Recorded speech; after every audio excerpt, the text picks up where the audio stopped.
கர்த்தருக்கு சோத்திரம்.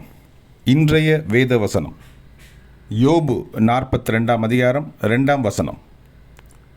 தேவரீர் சகலத்தையும் செய்ய வல்லவர், நீர் செய்ய நினைத்தது தடைபடாது என்பதை அறிந்திருக்கிறேன். ஆமேன். யோபு 42 அதிகாரம் 2 வசனம். தேவரீர் சகலத்தையும் செய்ய வல்லவர், நீர் செய்ய நினைத்தது தடைபடாது என்பதை அறிந்திருக்கிறேன். ஆமேன். யோபு 42:2. கர்த்தர் உங்களை ஆசீர்வதிப்பாராக, உங்களோடு கூட இருப்பாராக. ஆமேன்.